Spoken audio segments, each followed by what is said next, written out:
आप सभी लोगों का मेरे YouTube चैनल पर बहुत बहुत स्वागत है। दर्शन शास्त्र के अंदर बहुत सारी दार्शनिक शाखाएं हैं, संप्रदाय हैं, जिसमें समय समय पर विचारधाराएं प्रस्तुत की जाती रही हैं, सिद्धांत दिए जाते रहे हैं। क्योंकि फ़िलॉसफी का ये चैनल है तो ऐसे में ज़िम्मेदारी रहती है कि ऐसा वीडियो आपके सामने पेश किया जाए जिससे जब भी लोग उसको देखें तो कुछ सीखने का अवसर रहे। तो इसी संदर्भ में आज अस्तित्ववाद के अंतर्गत ये दूसरा वीडियो प्रस्तुत किया जा रहा है। इसके महत्व को देखते हुए कर्म और परिणाम अभी आगे जाकर के इसमें वर्णन किया जाएगा, उसका बहुत ही बड़ा रोल है। यानी हम इस जीवन के अंदर अपने अस्तित्व को अपने कर्म के माध्यम से सार्थक करते हैं। अस्तित्ववाद में ईश्वर की विचारधारा, धर्म की विचारधारा बहुत सारे दार्शनिक स्वीकार नहीं करते हैं। तो हम समाज में अपने अस्तित्व को कैसे सार्थक करेंगे? यानी हम इस संसार में आ गए हैं, इस ब्रह्मांड में आ गए हैं, तो हम अपने कर्म के ज़रिए, अपने सिलेक्शन के ज़रिए, अपनी स्वतंत्रता का सही उपयोग करके ही अपने को इस्टेब्लिश कर सकते हैं, समाज में ऊंचे से ऊंचा स्थान प्राप्त कर सकते हैं। तो ऐसे में कर्म और परिणाम का जो बिंदु है वो इम्पॉर्टेंट है। यानी हमारी मनोदशा ये नहीं होनी चाहिए कि हम बस कर्म करेंगे तो सफल हो जाएंगे, बल्कि हम जिस टारगेट को लेकर के चल रहे हैं उस टारगेट के हिसाब से जब कर्म जुड़ जाता है तो उस टारगेट के हिसाब से उस कर्म के अंदर बहुत सारी चीज़ें डेवलप हो जाती हैं। यानी कहने का मतलब कर्म का स्वरूप जो है वो उस लक्ष्य के हिसाब से फिर निर्धारित होता है। ऐसे सामान्य तौर पर अगर आप देखें तो कर्म का मतलब है किसी भी विषय में लगातार प्रयास करना, कर्म करना, मेहनत करना। तो क्या हम आईएएस बनने का विचार हमने किया है तो क्या सिर्फ परिश्रम करके सफल हो जाएंगे?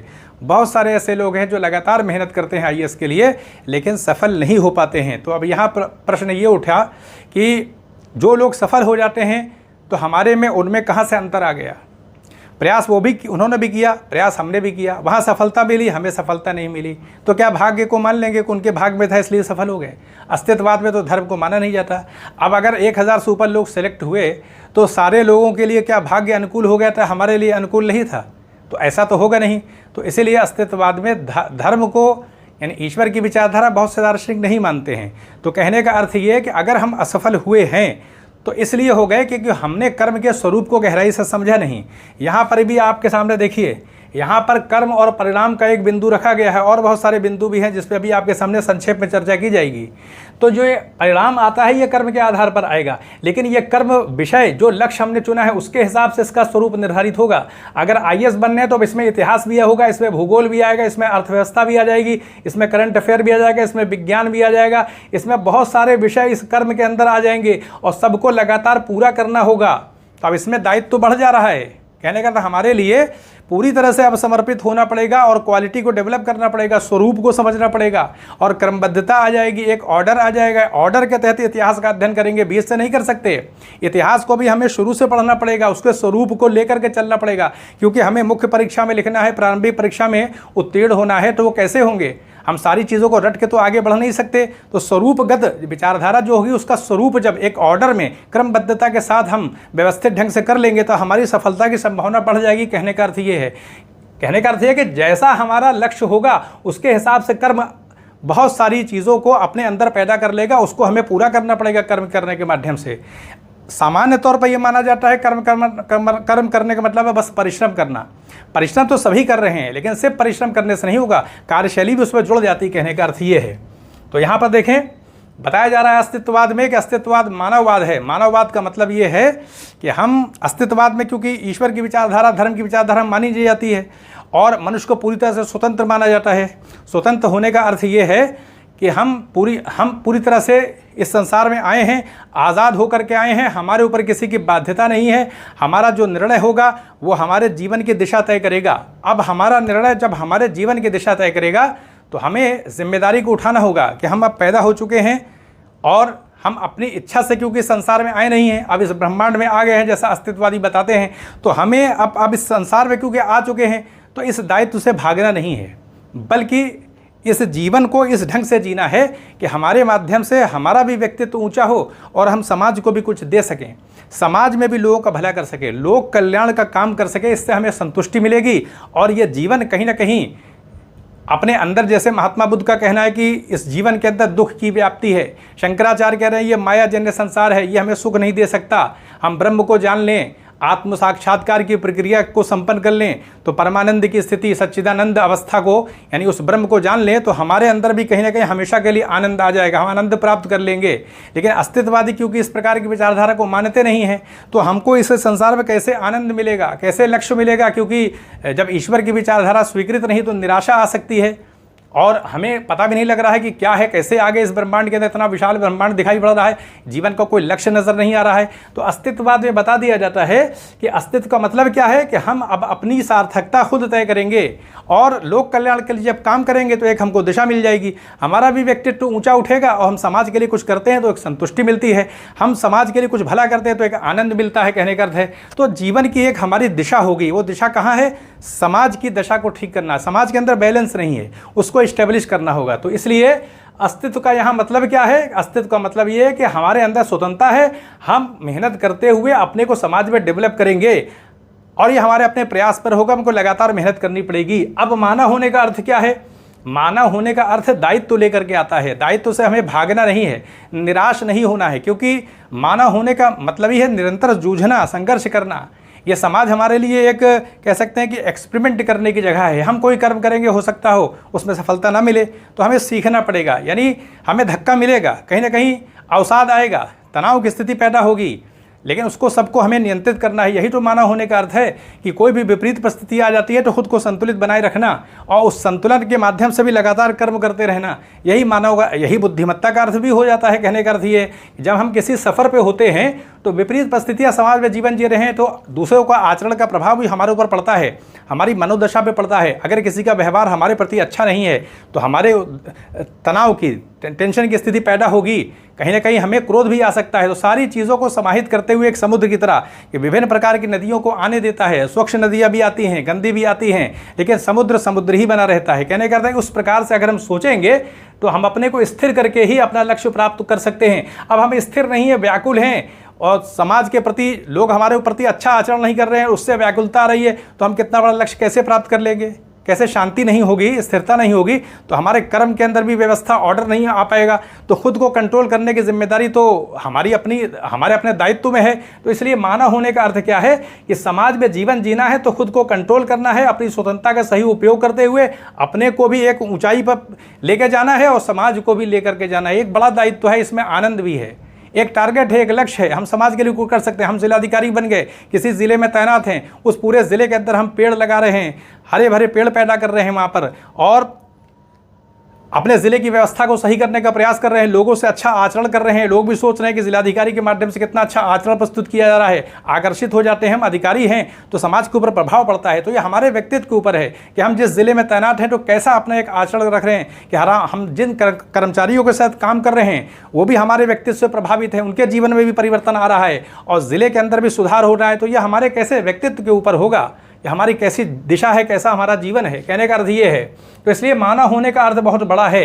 हम किसी रूप में निराश नहीं हो सकते, हमें लगातार कर्म करना है, और आनंद के लिए इस संसार में भी बहुत कुछ स्थान है। अगर हम अस्तित्ववादियों की बात मान लें तो वो ये अस्तित्ववादी दार्शनिक इसको इस्टेब्लिश नहीं करते कि ईश्वर की सत्ता नहीं है, बस वो मानते नहीं हैं। उनके नहीं मानने से किसी चीज़ का होना नहीं, क्योंकि बहुत सारे दार्शनिक संप्रदाय हैं जो ईश्वर की सत्ता को मानते हैं और प्रमाण भी देते हैं। तो दर्शन शास्त्र में तो अपने अपने मत लोग रखते हैं। कहने का अर्थ है कि अस्तित्ववाद में नहीं माना जाता है, कुछ दार्शनिक मानते भी अस्तित्ववाद में, वो ईश्वरवादी दार्शनिक भी हैं। तो इसलिए अपना अपना लोगों का नज़रिया होता है, लोगों ने उसको प्रस्तुत किया है। लेकिन कहने का अर्थ है कि जो अस्तित्ववादी ईश्वर को नहीं मानते हैं उन्होंने भी समाज में रहते हुए आनंद को प्राप्त किया, लक्ष्य को प्राप्त किया, अपना काम करते रहे। कहने का अर्थ ये है। तो स्वतंत्रता इस मानव होने के साथ आएगी कि हम स्वतंत्र हैं और अपनी स्वतंत्रता का सही उपयोग करेंगे, तो हमारे मानव होने का कोई अर्थ भी निकल पाएगा। और हम अपनी स्वतंत्रता का सही उपयोग नहीं कर पाए, मनमानी की हमने, अपनी स्वतंत्रता को हमने नियमित नहीं किया, कंट्रोल में उसको लाने की कोशिश नहीं की, जो इच्छा की वैसा कर्म करने लगे, तो स्वतंत्र ही तो हैं हम। हमारा मन किया हम बाहर निकल गए, कहीं घूमने चले गए, हमारा जब मन किया हम पढ़ने लग गए। तो हम अपनी स्वतंत्रता का मन माने अगर उपयोग करेंगे तो हमारे कर्म पर जो लक्ष्यगत है उस पर असर पड़ जाएगा। कहने का अर्थ ये है। तो हमारी स्वतंत्रता, जब हम कोई लक्ष्य लेकर के चल रहे हैं तो हमारा कर्म अब उस लक्ष्य के साथ जुड़ेगा, और उस लक्ष्य के हिसाब से बहुत सारे दायित्व कर्मों के अंतर्गत हमको पूरे करने होंगे। तो जब हम अपनी स्वतंत्रता का इधर उपयोग अपने मनमाने ढंग से कर रहे हैं तो कैसे वो कर्म उन सारे दायित्वों को पूरा करेगा। हम आईएएस में तो हमको भूगोल पढ़ना है, इतिहास पढ़ना है, विज्ञान पढ़ना है, बहुत सारी चीज़ें करनी है, हमें लगातार मेहनत करनी पड़ेगी। हम जिलाधिकारी होने जा रहे हैं, पूरा ज़िला संभालेंगे, तो वैसे ही व्यक्तित्व का निर्माण होगा एक। तो सारी चीज़ों, सारे संस्कार को ग्रहण करने में हम अपनी स्वतंत्रता का अगर ऐसे उपयोग करेंगे तो कर्मगत बहुत सारे दायित्वों को हम उस लक्ष्य के अंतर्गत कैसे पूरा करेंगे, नहीं कर पाएंगे और असफल हो जाएंगे। तो इसलिए स्वतंत्रता का सही उपयोग भी हमको करना पड़ेगा और ये हमारी जिम्मेदारी में आ जाएगा। ये हमारा दायित्व है कि हम अपनी स्वतंत्रता के महत्व को समझें और अपनी स्वतंत्रता को अपने लक्ष्यगत कर्म के तहत दें। लगातार कर्म करना है, उस लक्ष्य के साथ हमारा कर्म जुड़ा हुआ है और उस कर्म के अंतर्गत बहुत सारे दायित्व, उस लक्ष्यगत जो दायित्व है बहुत सारे, उसको पूरा करना है और उसमें कंटिन्यूटी के साथ हमें लगना पड़ेगा। तो अपनी इच्छा को भी मारना पड़ेगा, कहीं ना कहीं सीमित होना पड़ेगा और इसमें हमको कहीं ना कहीं पेन भी होगा।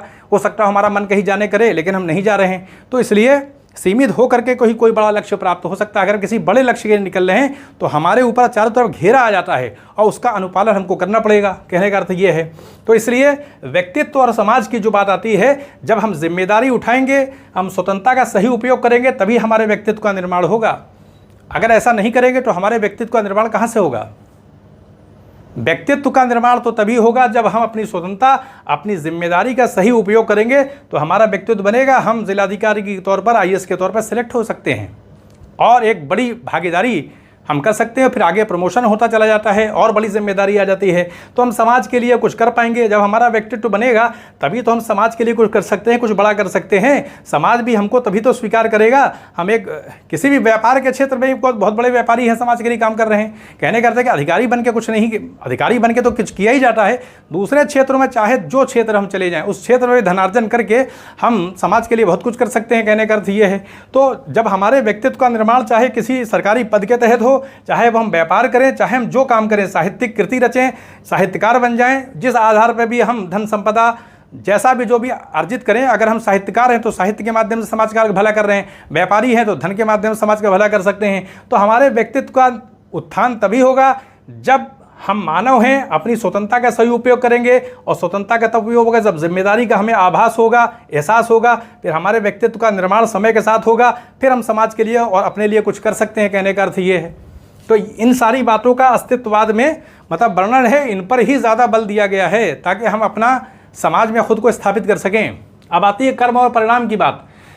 ऐसा होता है कि बहुत सारे लोग कर्म करते हैं, कर्म करने के बारे में लोग समझते हैं बस लगातार मेहनत करनी चाहिए, लेकिन लगातार मेहनत करना तो एक अनिवार्य शर्त है, सबके साथ जुड़ी हुई है।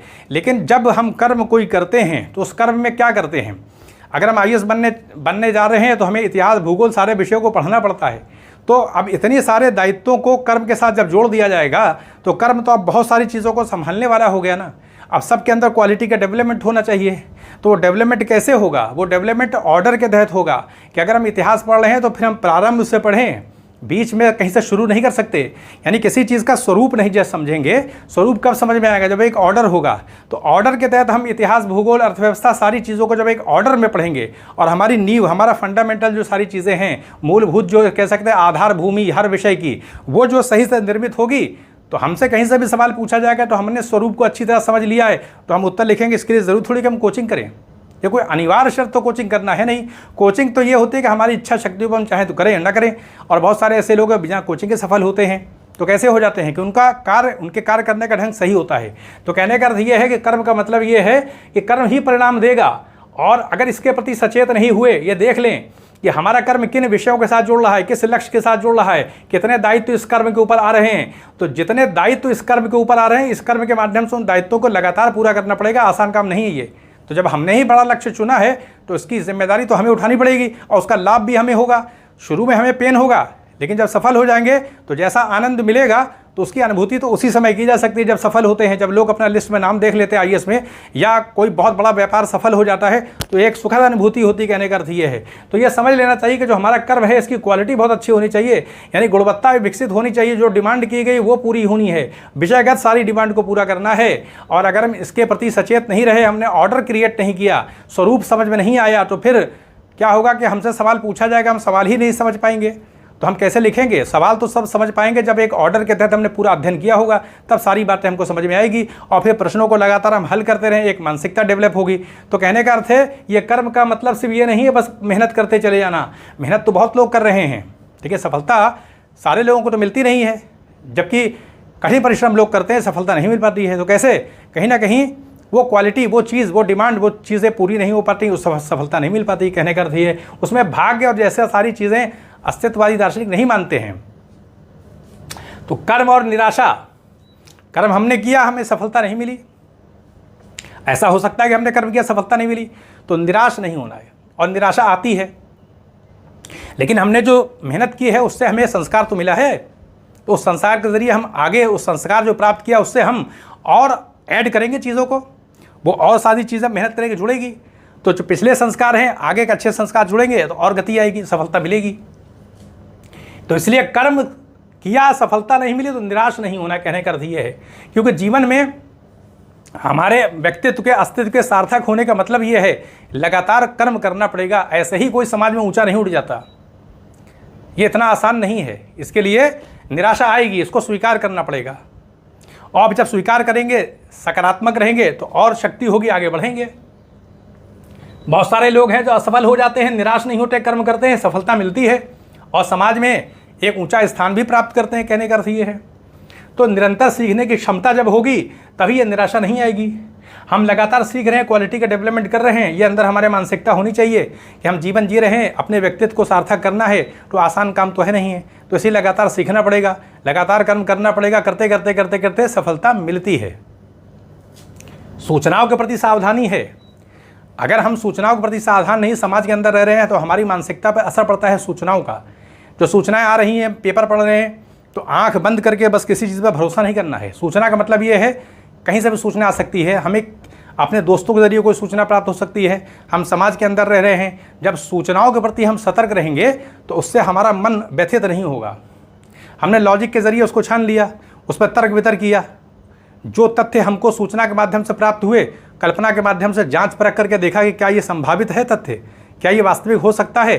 तो सूचनाओं को जब हमने अपने मन में जांच परख करके आने दिया तो हमारे मन के अंदर संस्कार बिगड़ेगा नहीं और बस रिसीव कर रहे हैं किसी चीज़ को, तो बहुत सारी सूचनाएं मन में हम जाने दे रहे हैं। कहने का अर्थ है उसको क्रॉस कर देना चाहिए कि किस सूचना को मन में ले जाना है, किसको नहीं ले जाना है। और इसके लिए तटस्थता अनिवार्य होगी। तटस्थ नहीं होंगे, किसी मानसिकता, किसी विचारधारा के प्रति झुके हुए हैं, तो उस विचारधारा की जो भी सूचना आएगी उस विचारधारा संबंधित उसको हम ग्रहण कर लेंगे। उसके लिए तो पहले ही हमारा मानसिक पटल तो वैसे ही एक सकारात्मक है, तो उसको रिसीव कर लेगा। कहने का अर्थ ये है। तो सूचनाओं के प्रति तटस्थ होना चाहिए। ये तब होगा जब हम ये समझेंगे कि हम मनुष्य हैं, हमारा विशिष्ट व्यक्तित्व है, और हम अगर भटके तो फिर हम अगर दिशाहीन हो गए तो ना तो अपने लिए कोई लाभदायक हम हो पाएंगे, ना समाज के लिए हो पाएंगे। इसलिए सूचनाओं के प्रति, ये सूचनाओं का जो हम ग्रहण करते हैं तो बहुत व्यापक संदर्भ है। परिवार में भी बहुत सारी सूचनाएं आती रहती हैं, बहुत पता चलती रहती है किसी के बारे में।